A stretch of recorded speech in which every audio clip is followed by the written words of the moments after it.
اسی رائے کے حامی تھے. اس پر مزید کام بنت الشاطئ نے عربی میں کیا ہے. بنت الشاطئ رحمہ اللہ, انہوں نے قرآن کی مکمل تفسیر تو نہیں کی تھی, لیکن انہوں نے تقریباً 15-16 سورتوں کی تفسیر لکھی ہے, اور قسم پہ انہوں نے بہت بہترین کام کیا ہے. اور مستشرقین میں بھی اصل میں قسم پر کام ہوا ہے. Angelica Norwith has written on the oaths in the Quran, اور انہوں نے بھی لکھا ہے. ابن القیم نے اس پہ کام کیا ہے رحمہ اللہ. جہاں بات کا خلاصہ میں آپ کے سامنے رکھ رہا ہوں, بات کا خلاصہ یہ ہے کہ قسم کھاتے وقت دو چیزیں ہوتی ہیں.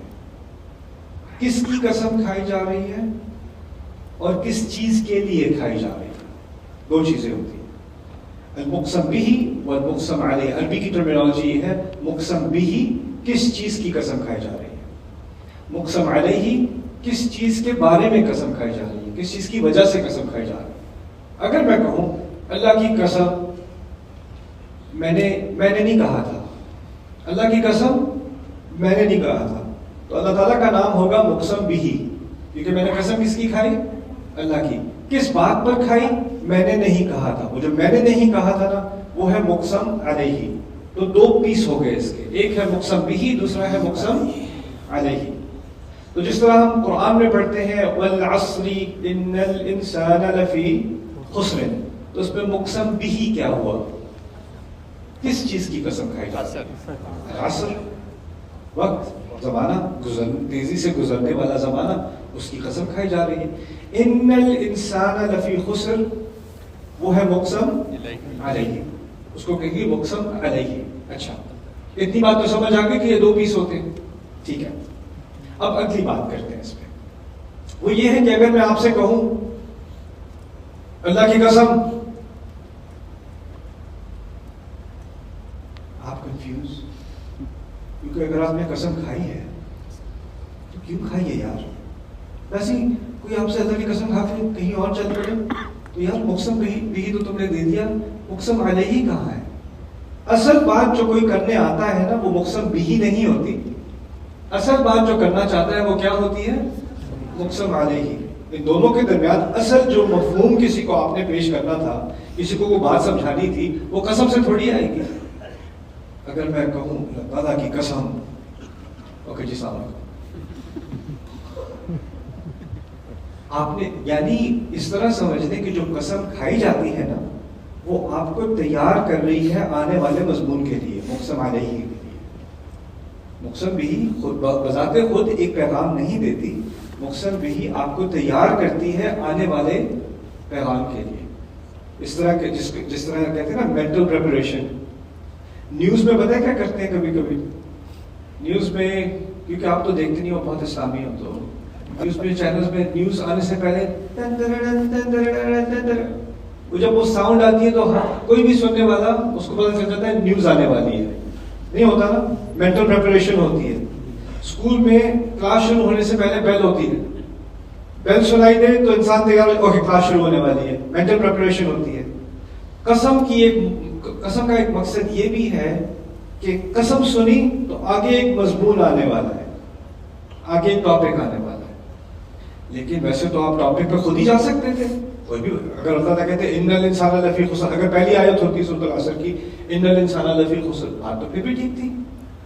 تو پھر اس سے اضافی فائدہ کیا ہوا, اصل میں قسم سے عرب, یہ خاص عرب کی ایک جو ہے وہ روایت تھی اسلام سے پہلے, کہ جب وہ کوئی بہت ہی اہم بات کرنے والے تھے نا, جس کا سب سے تعلق ہے اور جو کچھ کر رہے ہو چھوڑ دو, ایمرجنسی اناؤنسمنٹ, تو سب کی اٹینشن لینے کے لیے وہ کیا کیا کرتے تھے, بات کرنے سے پہلے قسم کھایا کرتے تھے. تو اس کی مثالیں سیرت کی روایات میں بھی ملتی ہیں. رسول اللہ صلی اللہ علیہ وسلم کے زمانے میں, ان کی بعثت سے پہلے بھی, جب کبھی کوئی قوم آ رہی ہے, کسی خطرے سے آ رہی ہے, یا کوئی ڈاکو آ رہے ہیں, کوئی حملہ کرنے آ رہا ہے, اور آپ لوگ جو ہے گاؤں میں بیٹھے ہوئے, آپ کو پتہ بھی نہیں کہ آگے سے کوئی حملہ ہونے والا ہے, تو جس کو پتہ چل جائے کہ حملہ ہونے والا ہے, وہ کہیں پہاڑی پہ اوپر چڑھ کے یا کسی اونچے مکان پہ چڑھ کے وہ کرتا کیا تھا, وہ سارے اپنے کپڑے اتار کے قسمیں کھانی شروع کر دیتا تھا. اور قسم کھانے سے ننگا ہونے کا کیا مقصد تھا؟ جس کو آواز آ رہی ہے اس کو آواز مل جائے، جو دور سے دیکھے اوہ اچھا سیریس ایمرجنسی. تو مقصد ان کا یہ تھا. اس کو کہتے تھے اگر صبح میں حملہ ہونے والا ہے، فرض کریں رات کو وہ یا شام میں وہ سب کو خبردار کرنا ہے، لیکن حملہ ہونے والا ہے کب؟ صبح میں. تو وہ قسم کھا کے کہتا تھا صبح کی قسم ما صباحا، صبح کی قسم. اب اس نے بتایا نہیں کہ کیا ہو رہا ہے، اس نے صرف قسم کھائی ہے صبح کی قسم. اس سے سننے والوں کو دو باتیں پتہ چلتی ہیں. ایک تو بہت اہم بات ہونے والی ہے، اور ان کو کچھ اشارہ بھی مل گیا کہ کب ہونے والی ہے، صبح میں. یعنی جس چیز کی قسم کھائی جاتی ہے اس کا کوئی نہ کوئی تعلق ہوتا ہے مقسم علیہ سے، یا اس کا زبانی تعلق ہوتا ہے، یا کوئی اور مختلف قسم کے تعلقات ہوتے ہیں دونوں کے درمیان، مقسم بھی کے اور مقسم علیہ کے.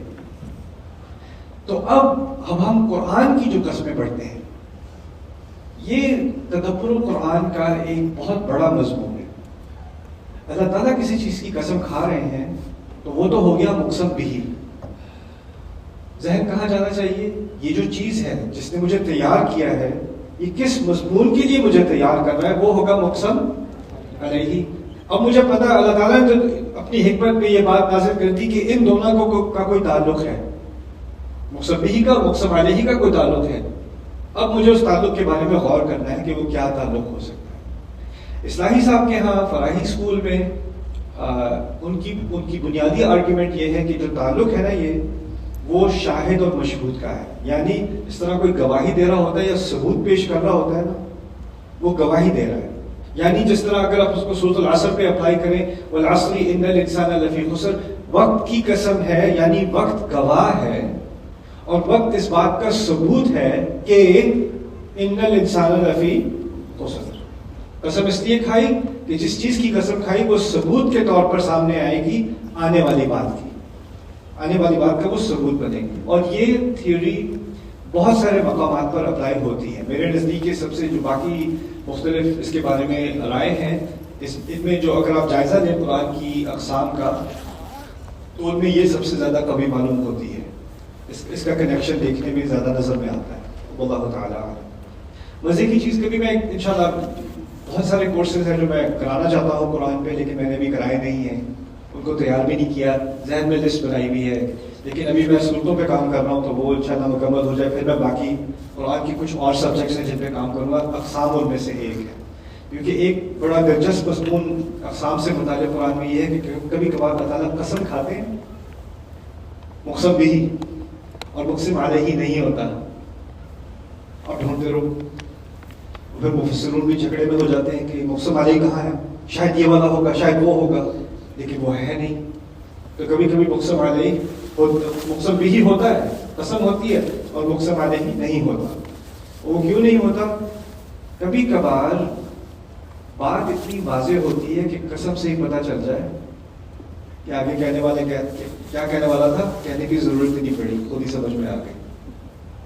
ہوتا ہے کہ نہیں؟ اگر بچے بہت شور مچا رہے ہیں اور ماں ایک دم سے آ کے کہے خدا کی قسم، اس کو باقی کچھ کہنے کی ضرورت ہے؟ اب کو بچہ آ کے کہے امی وہ تو مقسم پہ ہی تھا، تو ذرا مقسم علیہ ہی ذرا اگر آپ بتا دیں تو معاملہ واضح ہو جائے. تو کبھی کبھی قسم کھائی جاتی ہے اور آگے کی بات نہیں کی جاتی. ٹھیک ہے، اب انشاءاللہ اس تعارف کے بعد تھوڑی سی مثالیں لیتے ہیں قرآن کی کچھ قسموں کی. وَاللَّيْلِ إِذَا يَغْشَى، رات کی قسم ہے جبکہ وہ ڈھانپ دے گا. وَالنَّهَارِ إِذَا تَجَلَّى، اور دن کی قسم ہے جبکہ وہ پوری تجلی میں سامنے آ جائے، پوری اس کی روشنی سامنے آ جائے. وَالنَّهَارِ إِذَا تَجَلَّى وَمَا خَلَقَ الذَّكَرَ وَالْأُنثَى، اور اس ہستی کی قسم جس نے کیا ہی مذکر بنایا اور مؤنث بنایا. وہ کیا ہستی ہے جس نے مذکر اور مؤنث بنایا. وما خلق الذکر والانثى. اب یہ ساری ہیں قسمیں، دن اور رات، مرد اور عورت، اور وہ ہستی جس نے ان کو بنایا. اب آگے جا کر کہا ان سعیکم لشتیٰ، تم سب کی کوششیں مختلف سمتوں میں جا رہی ہیں.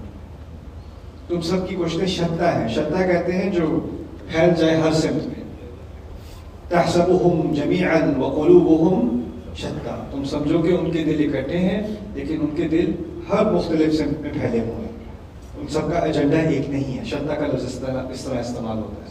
تو اس کا مقصد بھی دن اور رات اور مرد اور عورت، اور پھر کہا ان سعیکم لشتى، یعنی اللہ تعالیٰ نے سمجھایا ہے کہ جیسے دن اور رات میں فرق ہے، جیسے عورت اور مرد میں فرق ہے، اور ایک فرق نہیں ہے، بہت سارے فرق ہیں، بہت پہلوؤں سے فرق ہے، اور ان کے بہت سارے مقاصد ہیں. رات کا اپنا مقصد ہے، دن کا اپنا مقصد ہے. رات کا اپنا ایک رول ہے، دن کا اپنا ایک رول ہے، مرد کا اپنا ایک رول ہے، عورت کا اپنا ایک رول ہے. آج کل اس کے بارے میں کچھ کنفیوژن ہے، لیکن ہوتی رہے. طبیعت تو دن اور رات تو نہیں بدلیں گے، جیسے دن اور رات کی حقیقت نہیں بدلے گی ویسے ہی مرد اور عورت کی حقیقت نہیں بدلے گی.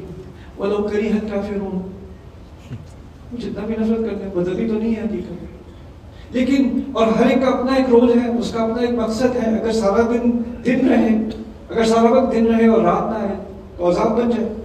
اگر سارا وقت رات رہے اور دن نہ آئے تو وہ مشکل بن جائے. ہر ایک کا اپنا ایک کردار ہے. اور اسی طرح اللہ تعالیٰ نے کہا تم سب کی کوششیں مختلف سمتوں میں جا رہی ہیں. ان سعیکم لشتى، اس میں بہت ساری حکمتیں. کچھ نے کہا کہ اگر یہ صرف ایمان اور کفر کی بات ہو رہی ہوتی نا تو دو سمتیں ہوتی.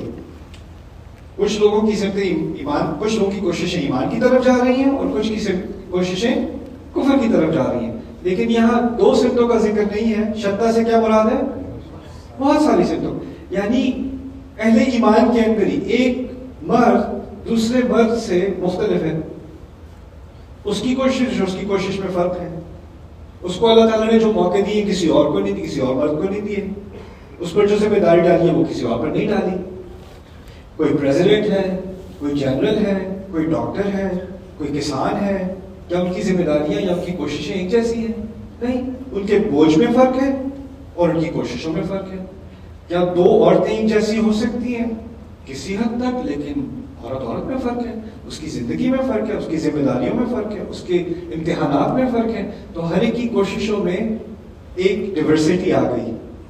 تو اللہ تعالیٰ نے دن اور رات کے اختلاف کو ایک دلیل بنا کر، یعنی اس کے بارے میں ذرا غور کرو، دن اور رات میں کتنے شیڈز آتے ہیں. دن میں تجلی تک پہنچنے کے لیے وَالنَّهَارِ إِذَا تَجَلَّى وَاللَّيْلِ إِذَا يَغْشَى، اس تک پہنچنے میں بہت ساری رینجز ہوتی ہیں. اندھیرا پھر اور اندھیرا پھر اور اندھیرا پھر اور اندھیرا، اور روشنی کی بھی رینج ہوتی ہے.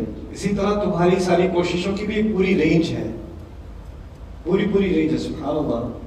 چھوٹی سی بات میں اتنا بڑا فلسفہ اللہ تعالیٰ نے پرو دیا. اور دوحا کہتے ہیں صبح کے اس وقت کو جب دھوپ تو آئے لیکن دھوپ کی گرمی نہ لگے. May be 6:30 AM